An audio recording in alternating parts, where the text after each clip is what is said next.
ناراض مت ہوئیے گا، ہمارے بہت سارے نمازی بھائی کہتے ہیں کہ صاحب الحمدللہ 40 سال سے نماز پڑھ رہا ہوں، لیکن ان سے نماز سن کر دیکھ لیں، نہ الحمد صحیح پڑھتے ہیں نہ اس کے ساتھ سورت صحیح پڑھتے ہیں، نمازوں کا ٹھکانہ ہی نہیں ہے۔ وجہ اس کی کیا ہے؟ ہم نے دیکھ دیکھ کے نماز سیکھی ہے، کسی عالم سے کتاب پڑھ کر نہیں سیکھی ہوتی۔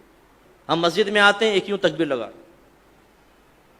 کہتے ہیں یہ بھی کوئی طریقہ ہوگا، ایک یہ بھی کوئی طریقہ ہوگا، ایک آئی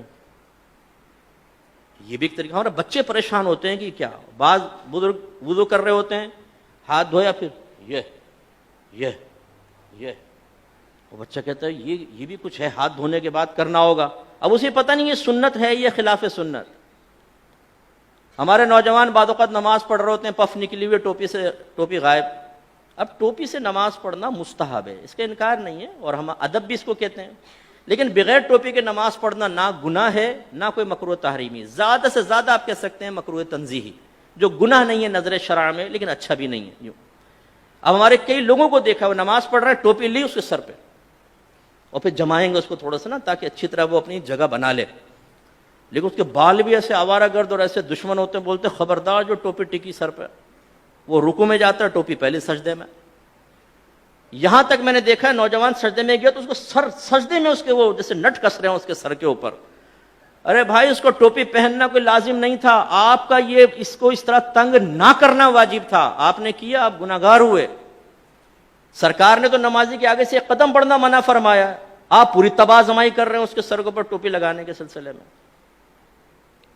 ایسی بیٹا آنکھیں بند کر کے نماز نہیں پڑھتے ہیں، آنکھیں کھول کر پڑھتے ہیں۔ حالانکہ فقہ نے واضح لکھا ہے کہ اگر آنکھیں بند کر کے خشوع و خضوع زیادہ ہوتا ہے تو مستحب ہے کہ آنکھیں بند کر کے نماز پڑھیں، اور اگر آنکھیں کھول کر نماز پڑھنے سے خشوع و خضوع آتا ہے، دنیاوی خیالات سے نجات پاتے تو آنکھیں کھول کر پڑھنا مستحب ہے۔ سمجھانا کیا چاہ رہا ہوں، دین سیکھا نہیں ہوتا ہم نے، سنی سنائی بات یا مسجد میں آ کے وہی آبزرویشن کے ذریعے جو ہم نے سیکھا ہوتا ہے اسے دوسروں پر مسلط کر رہے ہوتے ہیں۔ بچہ بیٹھا ہوا ہے پاؤں ہلا رہا ہے، بیٹا ایسے پاؤں نہیں ہلاتے، نحوست ہوتی، وہ بچہ رک جاتا ہے۔ اب بھائی کہاں سے نحوست ہوتی ہے یہ بتائیے، پاؤں ہلانا کہاں سے نحوست ہے؟ یہ تو کوئی نحوست نہیں ہے، شریعت نے تو کوئی منع نہیں کیا۔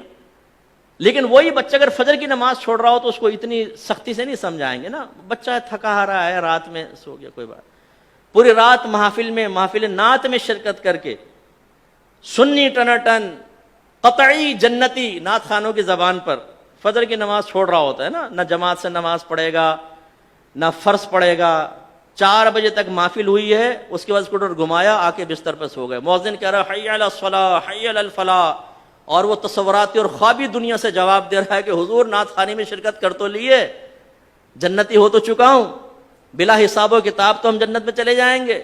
خود نعت خان نے شعر سنایا ہے، ہم رسول اللہ کے جنت رسول اللہ کی، یہ حی علی الصلاح حی علی الفلاح دوسرے لوگوں کے لیے ہے جو نعت خوانی میں شرکت نہیں کرتے، ان کے لیے ہو سکتا ہے، ہم تو جنتی ہیں۔ یہ ہم لوگوں کی حالت ہے۔ تو خلاصہ کلام یہ ہے کہ دین آپ سیکھیے۔ میں نے الحمدللہ بالغان کا بہت مدرسہ پڑھایا، نمازیں سنیں کوئی ٹھکانہ نہیں، سبحان رب الاعلی، التحیات، حالانکہ صحیح لفظ ہے التحیات، التحیات نہیں ہے۔ اسی طرح صحیح لفظ ہے رب اجعلنی، اور اکثر کیا پڑھیں گے ربی جعلنی، ربی جعلنی، غلط ہے۔ یہ اصل میں اجعل صیغہ امر کا، ربی کو با کو جیم سے ملائیں گے حمزہ وصلی گر جائے گا، رب اجعلنی، رب اجعلنی، لیکن ربی جعلنی۔ تو یہ کیوں ہوتا ہے؟ آپ میں سے بہت سو ہو سکتا ہے کتاب دیکھ کر بھی سیکھا ہو، لیکن آج سے 35 سال پہلے 40 سال پہلے، اب وہ بیچ میں جو غلطی آئی وہ پختہ ہوتی چلی گئی، بتائیے نہیں۔ اس لیے ناراض مت ہوئیے گا، آپ میرے بزرگ ہیں، میرے بڑے ہیں، جو بزرگ بیٹھے ہوئے جو ہم عمر ہیں اور جو چھوٹے ہیں وہ بچے ہیں، لیکن ایک دفعہ اپنی نماز کسی قاری صاحب کو سنا دیں۔ پہلی بات تو یہ کہ جس کو ڈر ہوگا نا، خوف کہ میں پھنسوں گا، وہ سنائے گا ہی نہیں، وہ کہے گا مفتی صاحب نے ٹھیک کہا لیکن اللہ کی رحمت بہت بڑی، اللہ معاف کرنے والا ہے۔ بھائی اللہ تعالیٰ رحمان ہے، رحیم ہے، لیکن وہ قہار و جبار بھی تو ہے۔ اس کی قہاریت اور جباریت کو فراموش کر کے صرف رحمانیت پہ نگاہ کرنا یہ نبیوں کا طریقہ نہیں ہے۔ وہ وصف نبوت حاصل کرنے کے باوجود، صحابہ کرام وصف صحابیت حاصل کرنے کے باوجود ڈرتے رہے اپنے رب سے، وہ رحمت کا یقین بھی رکھتے تھے اور اللہ کے عذاب سے بھی خوف زدہ رہتے تھے۔ یہ ایک مومن کی شان ہے، تو سیکھیے۔